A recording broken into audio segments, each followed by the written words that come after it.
Good evening.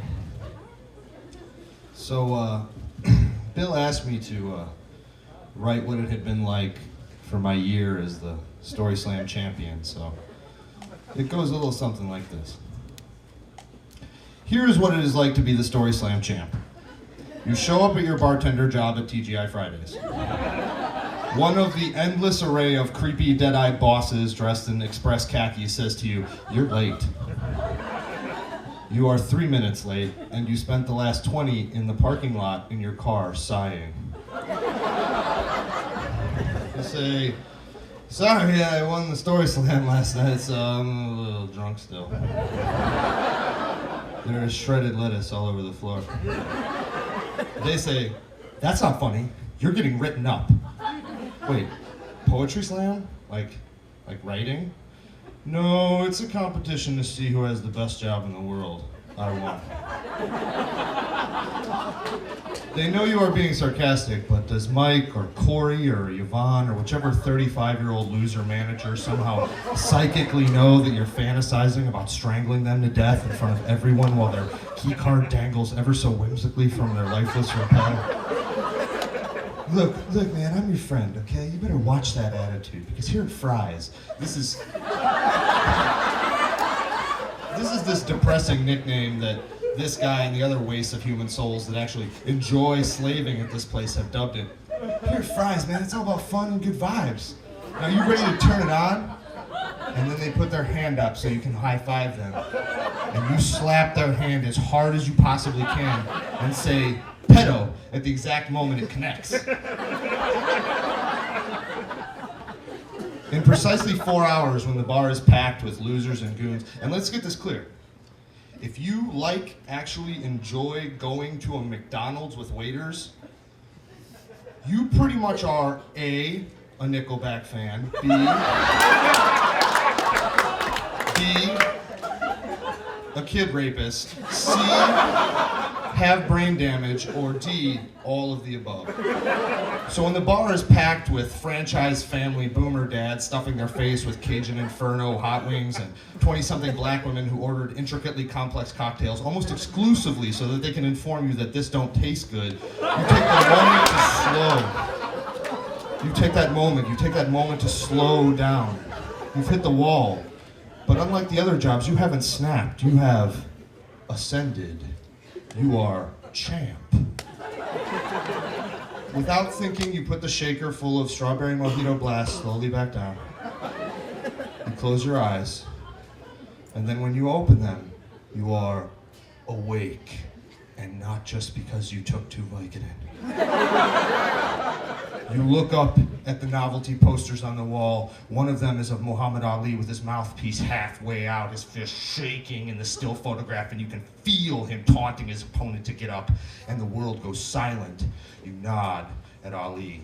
Then you walk out to your car, and you drive away from TGI Fridays forever. Of course, being the champ does not entitle you to anything other than divine consciousness, so you are very broke. Mostly you spend a lot of time riding your bike around drunk in the afternoon, shouting things at people. Why? Because you're the champ. That's why, girl in neon red pants, you look like a laser beam.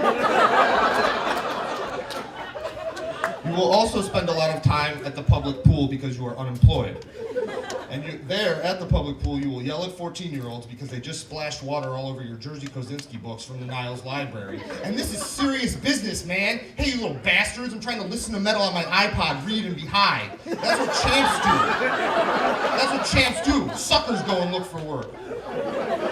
Then your girlfriend leaves you because all you do is mope around and depress the hell out of her, trying to explain to her that champ consciousness allows me to see clearer than I ever have before. Does not appease her because you still don't have any money, and she comes from a good family where good people have good money to make good lives and have good cars and good soap. You are not good.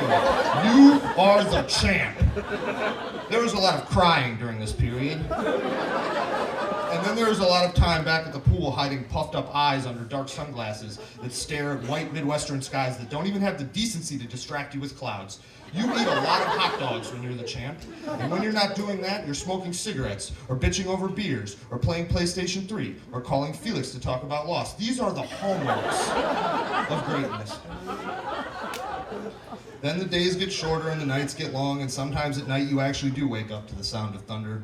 And summer leaves you like so many girlfriends, sunburned, stinking of sweat, and smirking at a tangled ball of reupholstered memories. And you make the leaves come down with your will. And you spend more time in fantasy costumes than you thought you ever would. And before you know it, you're growing your winter fat during Bears games because champs have to keep their eyes open for possible scenarios where they might be homeless. And that reserve of stored fat is going to come in handy. You also have to start breaking into the abandoned Belmont produce at Belmont and Kedzie just to make sure it's vacant for squatting. But it would be different to squat there now. You're not just some poor sucker who couldn't cut it. Now you're homeless on general principle.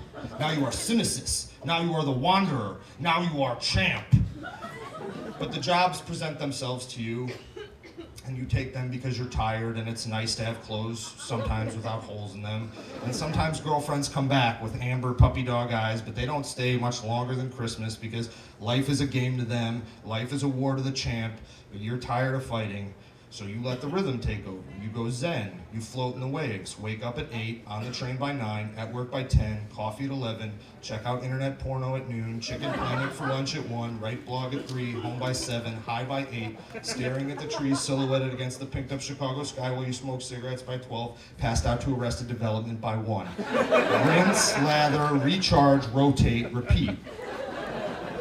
Until one night, don't know what night it will be, but one night you're at a show with your friends, or you're out at the bar and you come home drunk and singy and swaggering, and you realize that you walked the mile home and that you're being followed.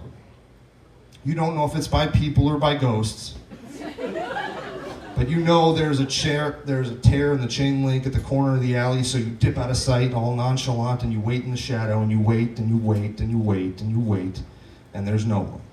And the snow is wilting and the sound of crunching is gone. But when you get to the door, there's the ghost of past glory, the ghost of championships past, and she's waiting there. And it doesn't really matter what her name is yet. It doesn't really matter if she's real. It was a nice gesture to stalk me. It was a nice gesture to follow. It was. So you small talk up the stairs, and the first thing she sees when you get in the room is your belts. Then she asks, "Can I put one on?" Hell no! Why not? Because I don't know, man, you don't want that on you. Nah, fuck that, I'm the champ. Thanks, guys.